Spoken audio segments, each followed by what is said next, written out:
All right, welcome once again. Welcome back to Community Culture Conversation. And I am here with my good friend Tamu King, who is a writer, an author, a therapist, and her new book deals with grief. So I'm going to ask her to introduce herself and tell us a little bit about her new book. Tamu. Thank you, Ray. So my name is Tamu King. I have been a therapist for 15 years. I'm also a training consultant, meaning companies hire me to train their staff around topics of trauma. So I also wrote 2 books. My first book was written in 2012 called Finally Free. It was based off of my life of trauma and how I healed. And my new book, which came out on May 1st, it's on grief and loss. It's called Breathe. What did I say? Fleeing the absolute fear of loss and finding yourself again. So. Okay. And how long did it take you to write this particular book? Actually, I started writing 12 years ago. And I only know that because that was when my husband died of cancer. So that's when God put the thought in my head, but it took all this time to put it together. Through healing and all of that good stuff. Okay, so you weren't here earlier, but I'm going to ask you a elongated question that I asked one of our other guests who was discussing how she's dealing with grief. You say 12 years ago, roughly 12 years ago, I lost my father suddenly, and as the oldest sibling, I still struggle with the acceptance of a situation where I have no control over. Is something, it makes me feel helpless, or it made me feel helpless that my father was, dying in effect, and there was nothing I could do to prevent that. Can you give us some advice on what to do when you struggle with feeling helpless or accepting a situation that is beyond your power to change? That's funny because the reason I laugh. So my father died March 1st of last year. So I'm still in some deep, as I say it, functional depression. So how do you deal with that? I would say just for myself, I just have to keep moving. It's how I tell folks to deal. It's not that we forget about it, because we'll never be able to forget about it. We'll never be able to fix it or to put any magic pill on it. But no, not a but. And I say we still have to keep moving with it, with our pain, with our hurt. Don't act like it didn't happen. When we need to cry, cry. When we need to sit. When you need to yell, yell. But we still have to keep moving, because the blessing is we're still here. So we can't just be stuck. You can if you want to. It's just not the best thing for us. I'm going to ask a question that I don't think I've ever asked you before. Is it okay to be upset? Because some days I try not to be upset, but then some days I just am. Is it, I don't even want to use the word normal, because I don't think there's a normal I think everybody has a different way of dealing with it, but is it okay to be upset, to be almost a wreck 10, 12 years later? Absolutely. I think we do each other a disservice acting as if we can't be upset. It's okay not to be okay. There are 12 years. I just had a dream about Ronnie the other day, and it blew my mind because I haven't had a dream about him in a long time, but I still get angry at him because I say, how you got me in these dating streets? That's so horrific. If it wasn't for you, I wouldn't have to be out here. So I still get angry. Yeah, I still get angry at him. right? I get angry at my dad. I was a daddy's girl. So I'm like, how did you leave me? How did you up and do that? So it's okay to be angry. It's a human, it's human. We're human. We're not robots. We bleed, right? So it's okay to be angry. It just is. We don't always have to be okay and act like everything is good. And we do each other a disservice telling each other it's okay.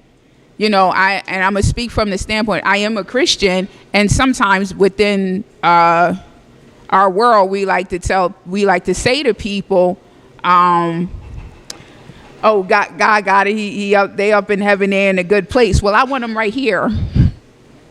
I don't necessarily, I get that, yes, they are in a good place, but the reality is I want my father here, and it's okay to say that. The reality is I want my husband here, and it's okay to say that. Yes, I'm grateful they're in a great place, but there are times I want them here, and it's okay to be okay with that, right? We're not perfect, and we have a tendency to do that to one another, as if we have to suck it up.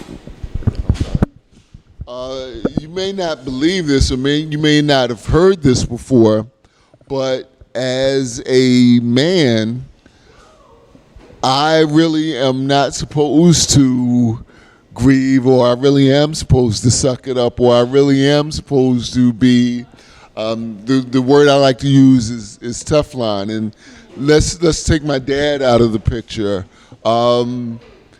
If I get ghosted by somebody I like, I'm not supposed to react.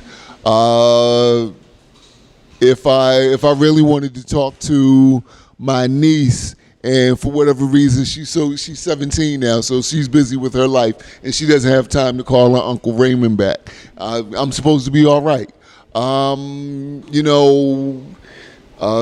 If I have a confrontation with my mother, I'm supposed to be even killed, and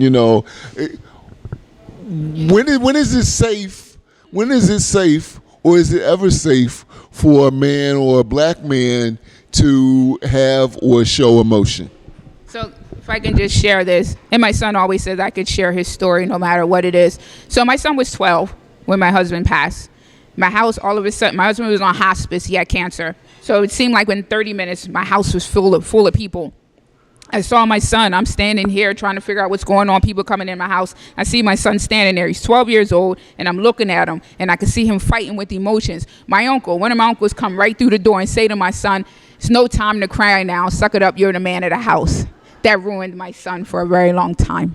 We do men a disservice by telling them they can't cry. So it wasn't until my son ended up getting into trouble, some alcohol, drugs, things came in. Long story short, 20 years old. He's living up in Williamsport, Pennsylvania. He called me one day as he's getting himself together, clean job and all the good stuff. He said, "Mommy, I cried today." He was 20. Why did he have to wait till he's 20 years old to shed a tear? He should have been able to do that at 12. And I believe all of his anger and everything he went through had to do it because he loved his uncles. He wanted to be a man. That's what they say men do. You don't cry. We do men a disservice by not allowing them to show their emotions. And then women, we do it to them. I'm not just talking about men. I'm talking about women. We'll say, "Oh, you being a punk. Oh, he a punk. I don't want a punk." We worse to men than men are to men. And not allowing them to express themselves and be who they are. It doesn't mean you're a sissy or a punk because I believe if you allow them to cry, you'll be better okay. Because men are sometimes we say men don't show emotions. Oh, y'all more emotional than we are. But it comes out in anger many times. It comes out in all of these other ways instead of allowing you just to cry when the thing happens, talk about it, and let's move on. Because women get to do that. Y'all don't get to do that. We got to change that. Okay, so I'm going to tell you a story, and then you tell me, you give me your reaction. It's along those same lines, and I've heard everything you said.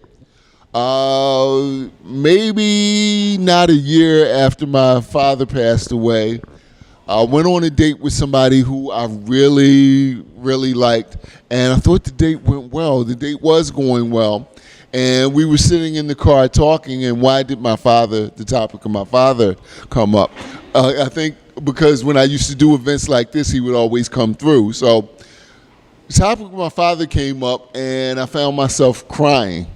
That was our very last date, and ever since then, she looked at me and like I was neutered.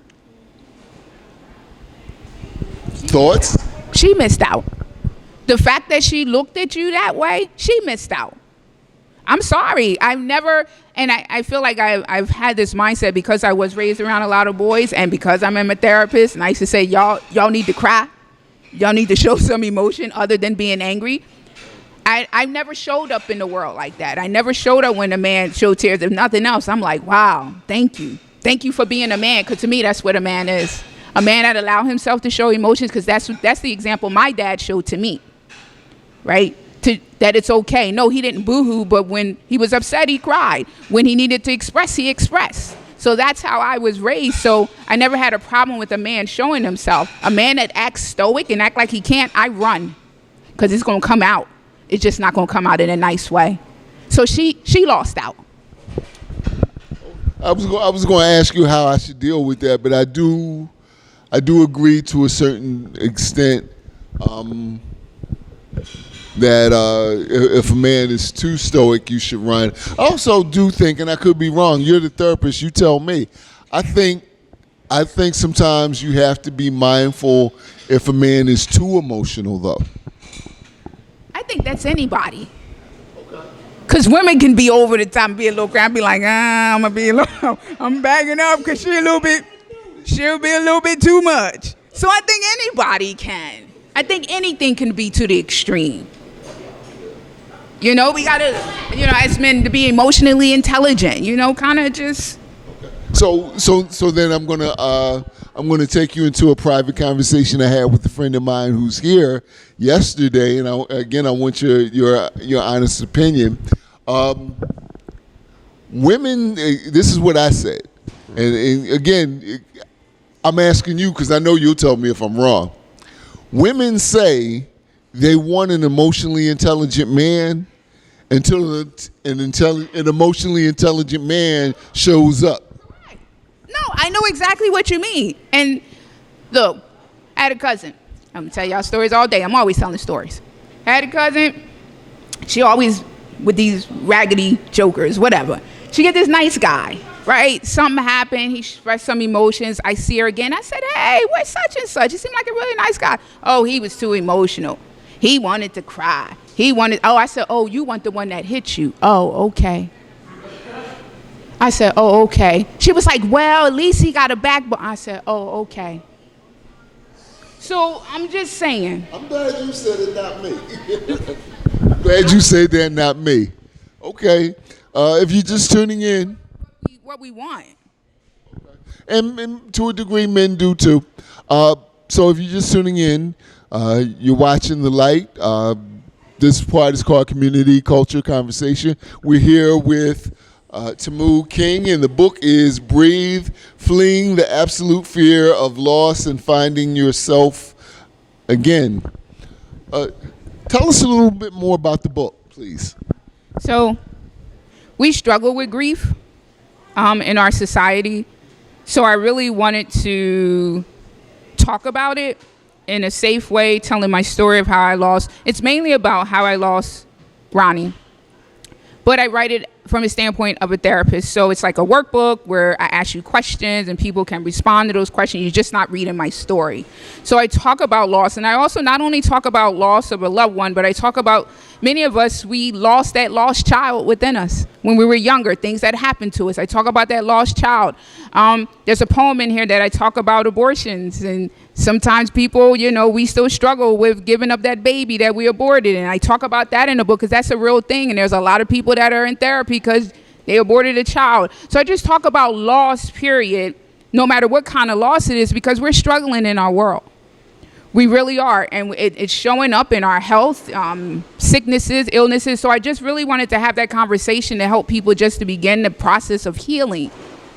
Feeling like, even if I can't talk about it outwardly, you can begin, you can read the book and you can write about it. You can express yourself in the book just so you can begin to get stuff out of you, because we shouldn't have to live with this stuff, right? We shouldn't have to live feeling like we're alone and I'm the only one and no one will understand me and all of those things. Because as a society, we really do struggle with grief. We don't want people to hurt. right? That's why we give people tissue, because we want people to hush up. When you cry, here, take some tissue, because we want people to be quiet. Not realizing that we should be okay to allow someone to cry, whether it's a man or a woman. But we're so uncomfortable with it. So, that's why I wrote the book. I really want us to really begin to heal, because it's important. Let's talk a little bit about the healing part, and you alluded to it earlier where you say people say, God should be enough, but you and I have talked about the fact that everyone gets depressed. That's the natural part of life. Things don't go well, you get bad news, things throw you for a loop, you get a little down. But then there's a time when depression can take a hold of a person and they may need some kind of help, be it a therapist, be it medication.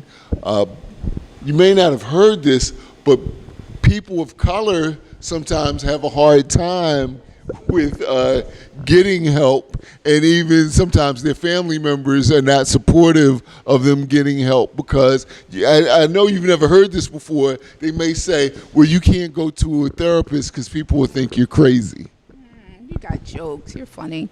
It's that's a big thing within our community still. Even though therapy, people are starting to say, I have a therapist, it's trying to become normalized. We still struggle in our community. We still say, I can deal with it, I can suck it up. We don't see therapists. Like when I went to school to become a therapist, people were like, we don't do that. And I said, we who? I do, right? Because my goal is to help others. So that whole we thing, we got to shift it. And we just do ourselves a disservice not allowing ourselves to get healed, not allowing ourselves to talk to somebody, to have a conversation, not your grandmama or not your cousin. You need to talk to somebody that's literally going to listen to you objectively and hear you and give you some good advice, or just to be a voice, or a sounding board for you. So no matter what color you are, we have a right to take care of ourselves, and we just don't do it. But we should. We really should. And I don't know why we're still stuck in thinking that we are important enough to care for ourselves, but we still are.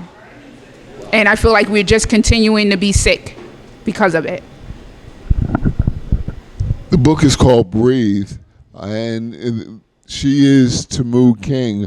Is there anything you'd like to say before I let you go? And also, how can people get the book? Is it on Amazon and all those good places? So the book is on Amazon. It also is on Barnes & Noble online, so you can get it there as well. It's also on my website. You can order it through me, which is www.changedmindmsb.com. I had to close my eyes so I can remember it. And changed with a D on the end of changedmindmsb.com. What I would say, I always want to tell people, you come across someone who is grieving. I talk about missed opportunities in the book, things like grief hijacking, and what that is. We'll hear someone talk about a situation or where someone died, like you talked about your father passing. Grief hijacking is, yeah, my dad passed too, and da-da-da-da-da, and I never heard nothing you said. So that's me hijacking. No, what I'm saying to you is that's what we do.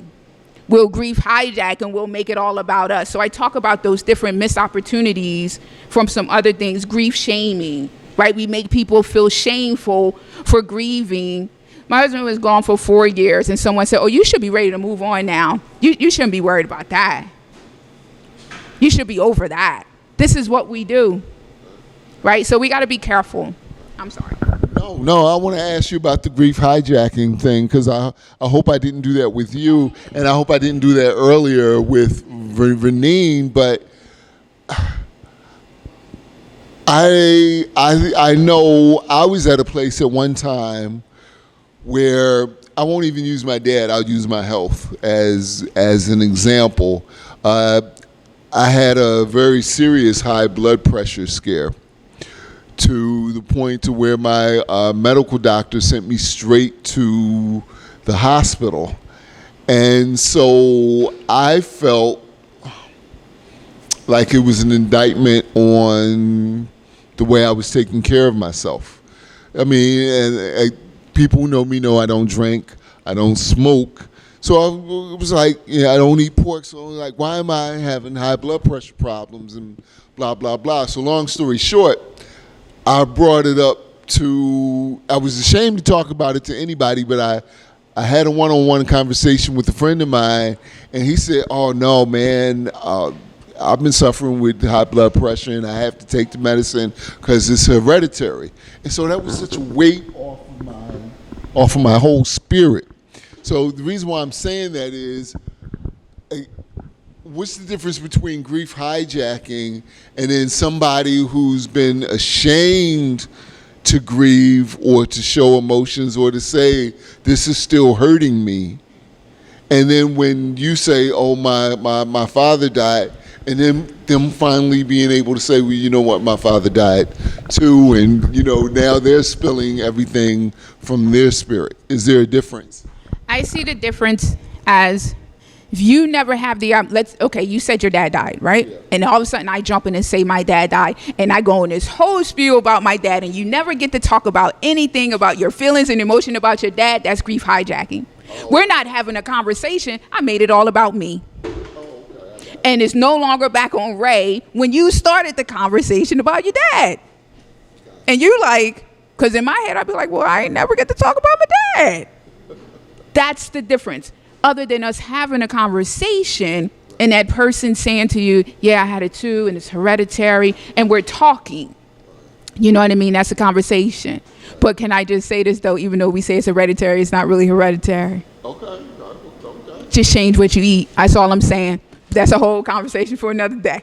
But yeah, so that's the difference. And can I just mention grief shaming too? Sure. We grief shame, meaning there's people who, let's say they die from suicide or they die from an overdose, and a family member is struggling with a family member that died from an overdose. We'll make them feel bad because we think that people who are on drugs and alcohol are useless people.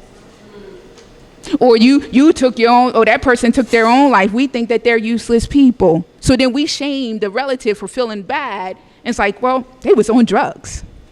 Because that's how we think in society. We think that people that use drugs are useless people. Oh, we do. It's horrible. So that's grief shaming. I don't have a right to grieve my loved one, even though they died from a fentanyl overdose. That still was my loved one. So that's grief shaming. We need to shift.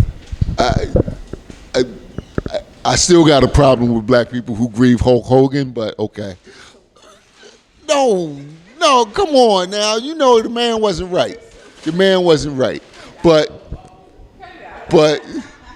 he was my boy until he wasn't. Till I heard all them N-bombs he liked to drop.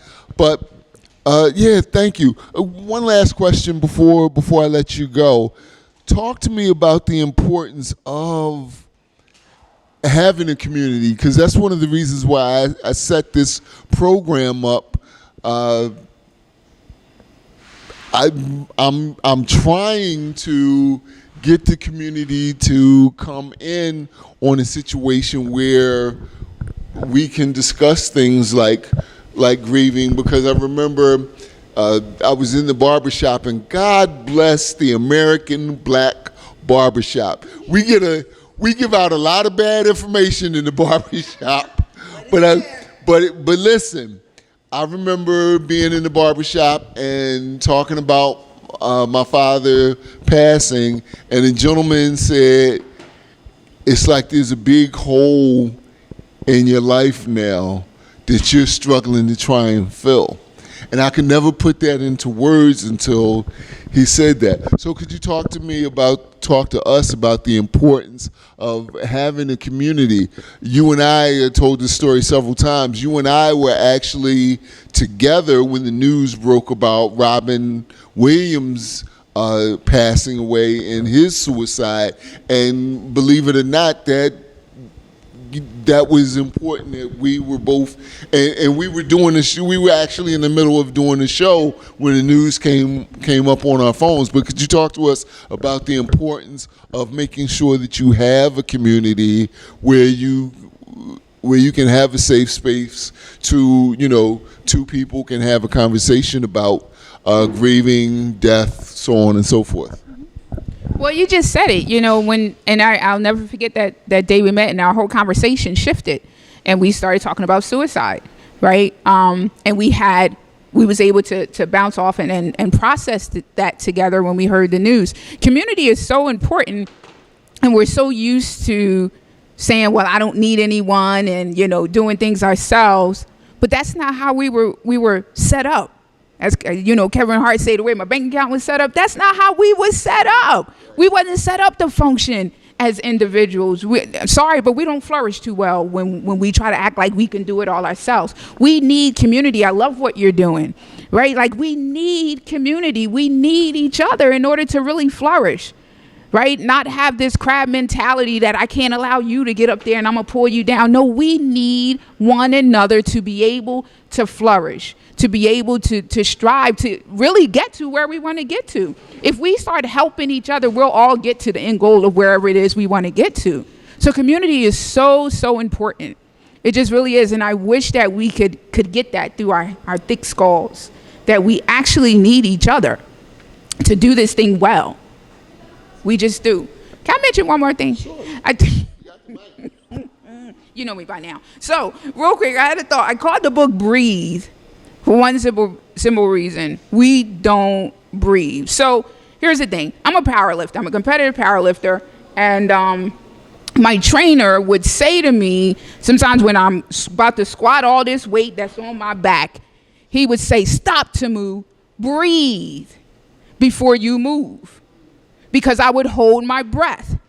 Because the thing is, if I hold my breath going down into that squat, I might not get back up, right? He was like, I need you to breathe so that you can move and do this squat correctly or do whatever it is you need to do correctly without hurting yourself, move through. So and I talk about that's like in the first chapter, I mentioned that as far as being a powerlifter and breathing. So in order for us to function in this world, we have to breathe. Yeah. Have you ever taken boxing lessons? No. You don't like boxing?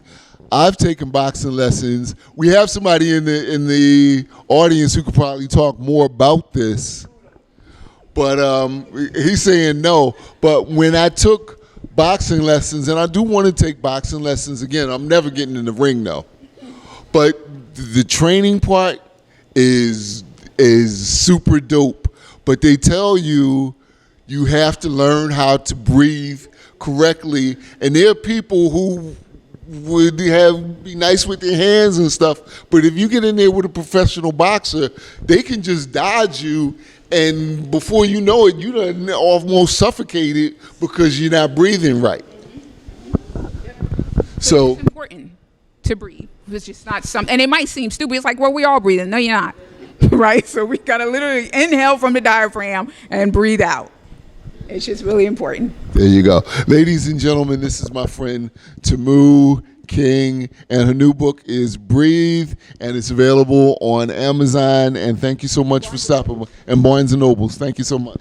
Thank you. Thank you, Ray. All right, ladies and gentlemen.